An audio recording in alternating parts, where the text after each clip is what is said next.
Hello, this is Don Sloan with Starduster, and we are going to do a rectangular pattern in landing.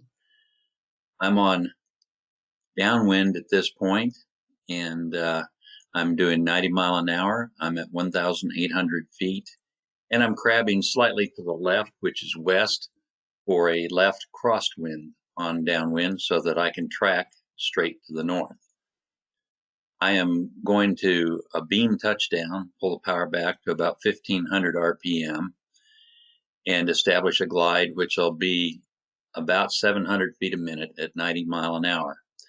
I'm in fairly tight, and when I get to a 45-degree angle from the approach end of the runway, I'll make a right turn to base, and that should be somewhere around 1,600 feet.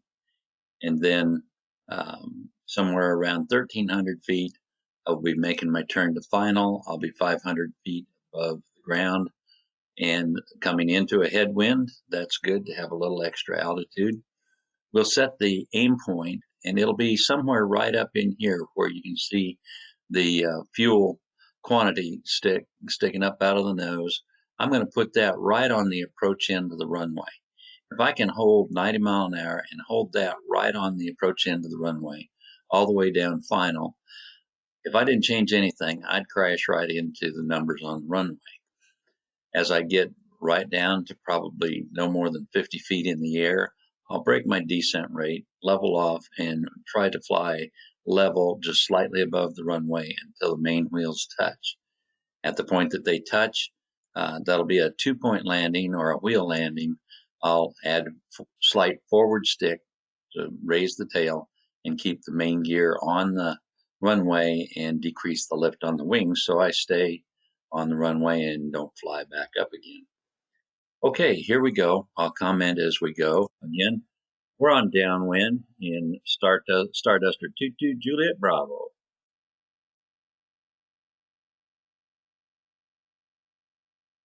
Slightly slow.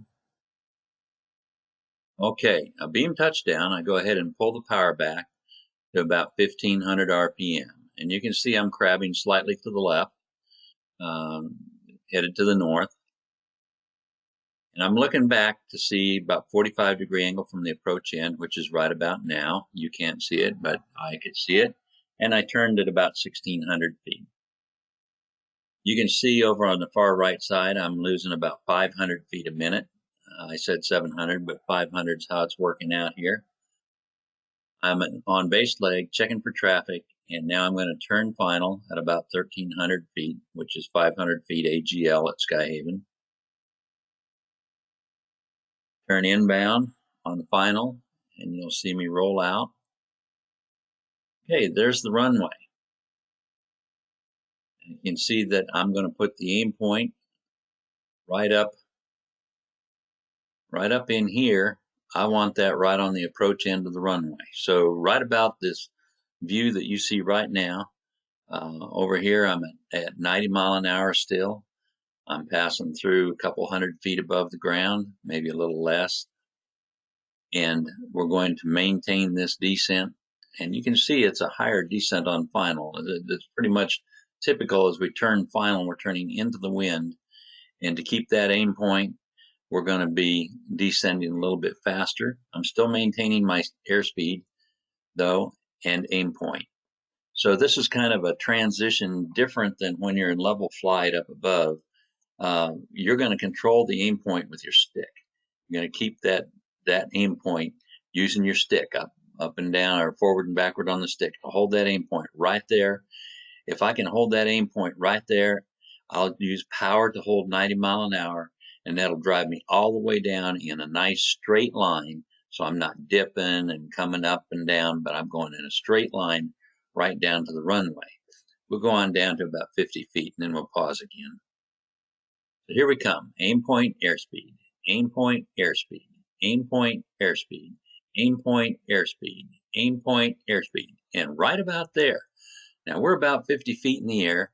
You can see I'm starting to raise the nose. Now the trick in the Starduster is that as I raise the nose to level off, the end of the runway is going to disappear. So I'm going to have to use peripheral vision on both sides, looking out to make sure that I got a little bit of runway on both sides. That keeps me in the center. And then I'm looking on down the runway, not right below me, but on down the runway, and letting myself descend slowly to the runway until the wheels touch. Okay, here we go. Now you can see I've lost the end of the runway, but I can see out to the sides here, and I'm still just a little bit high. If I had a wider picture, you could see that I can see a little bit of runway on both sides. You see a little bit over here on the left side. I'd be able to see a little bit on the right side too, but the camera's not set quite right for that.